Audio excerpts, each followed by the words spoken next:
Assalamualaikum warahmatullahi wabarakatuh. Perkenalkan, nama saya Muhammad Syairazi. Saya dari kelas D semester 3 program studi ekonomi syariah, ingin mempresentasikan hasil tugas artikel yang berjudul Syarat Pembayaran Digital pada Jual Beli Online. Baik, yang pertama, pendahuluan. Di era digital yang berkembang pesat, terdapat perkembangan teknologi yang berbasis informasi yang mendorong penyedia layanan teknologi untuk mempermudah aktivitas sehari-hari. Meskipun perkembangan teknologi sangat maju dan sangat pesat, namun masih banyak ketidaktahuan masyarakat luas tentang teknologi digital ini. Akibatnya, proses pemanfaatan teknologi tidak dilakukan secara maksimal. Berdasarkan banyak praktek yang ada, sistem pembayaran digital sangat efisien untuk digunakan. Namun, sejauh ini masih banyak orang Indonesia yang belum menggunakan layanan tersebut. Hal ini dibuktikan dengan banyaknya penggunaan uang tunai untuk membayar barang atau jasa.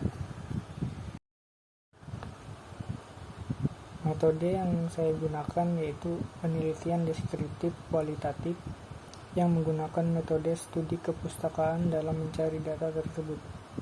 Penelitian ini juga berdasarkan atau menggunakan literatur tertulis. Saya menggunakan metode ini ketika membaca dan mereview jurnal dan artikel yang berhubungan dengan judul penelitian yaitu Syarat Pembayaran Digital pada Jual Beli Online, dan menggunakan metode pengumpulan data dari berbagai jurnal, artikel, dan penelitian sebelumnya. Kemudian, pembayaran digital menurut peraturan perundang-undangan. Dalam Undang-Undang Republik Indonesia Nomor 23 Tahun 1999 mengenai Bank Indonesia, yang menyatakan bahwa sistem pembayaran merupakan suatu sistem yang mencakup seperangkat aturan, lembaga, dan mekanisme yang digunakan untuk pemindahan dana guna memenuhi suatu kewajiban yang timbul dari suatu kegiatan ekonomi. Menurut Peraturan Bank Indonesia Nomor 11 /12/PBI/2009 tentang uang elektronik.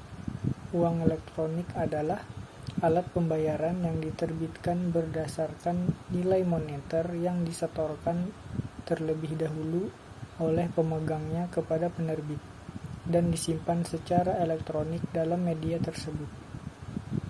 Berdasarkan Undang-Undang Nomor 3 Tahun 2004 tentang Bank Indonesia, institusi ini memiliki kuasa untuk menentukan alat pembayaran yang berlaku dalam rangka penjagaan serta pengaturan terhadap efisiensi, efektivitas, dan keamanan sistem pembayaran yang ada di Indonesia. Kemudian, pembayaran digital secara umum. Pembayaran digital merupakan salah satu layanan keuangan retail yang paling banyak digunakan sehari-hari. Layanan ini meningkatkan pengalaman bagi pelanggan yang mencari pengalaman pembayaran yang efisien dalam hal kecepatan, kenyamanan, dan aksesibilitas multi saluran. Kemudian, pembayaran digital menurut Islam. Berdasarkan Al-Quran Surah An-Nisa ayat 29 yang artinya, "Hai orang-orang yang beriman, janganlah kamu saling memakan harta sesamamu dengan jalan yang batil, kecuali dengan jalan perniagaan yang berlaku dengan suka sama suka di antara kamu. Dan janganlah kamu membunuh dirimu, sesungguhnya Allah adalah Maha Penyayang kepadamu." Dapat diartikan bahwa dari ayat tersebut bahwasanya tampak bahwa orang bisa bertindak dalam bisnis, kecuali cara yang dilakukan benar dan cara yang salah, berdasarkan hukum syariat dan berdasarkan kesenangan bersama. Kemudian, pengaturan pembayaran digital. Dalam pembangunan pembayaran digital di Indonesia ditemukan 6 variabel utama yang menjadi kendala dan tantangan. Yang pertama, penerima pengguna. Yang kedua, keamanan. Yang ketiga, ketersediaan infrastruktur. Yang keempat, faktor sosial budaya. Yang kelima, kegunaan. Dan yang terakhir, preferensi pengguna. Soal penerima pengguna adalah bagaimana konsumen atau pembeli menerima sistem pembayaran cashless tertentu. Melihat statistik volume non-tunai, masalah ini bukan lagi masalah yang besar. Isu yang terus muncul dan harus dibenahi oleh pemerintah adalah keamanan transaksi dan tersedianya infrastruktur pembayaran.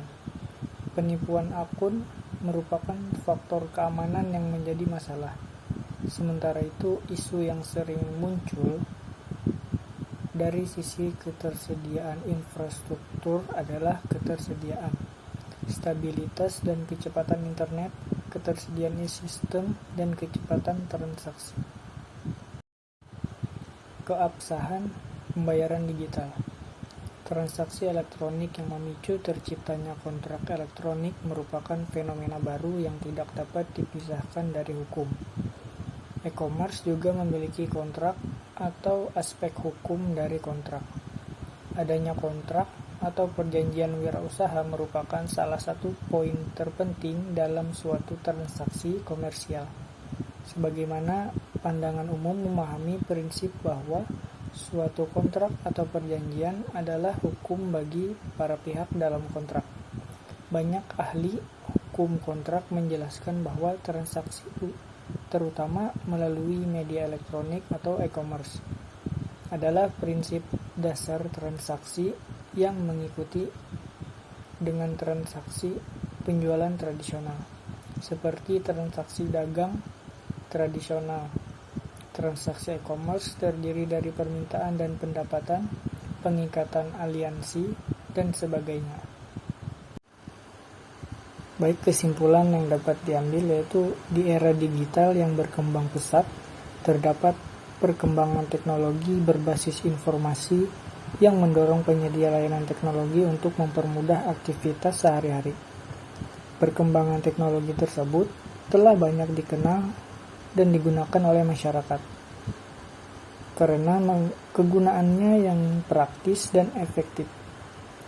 Transaksi bayar pada umumnya hanya terlibat pada dua pihak, yaitu konsumen dan produsen, yang menunjukkan sukses atau gagalnya transaksi ada di tangan penjual.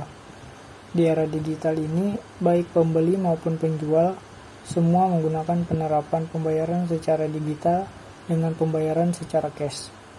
Pihak-pihak yang terlibat dalam transaksi tersebut antara lain pembeli dan penjual, serta pihak-pihak yang terlibat dikenal dengan penyedia layanan pihak ketiga atau penyedia pembayaran digital.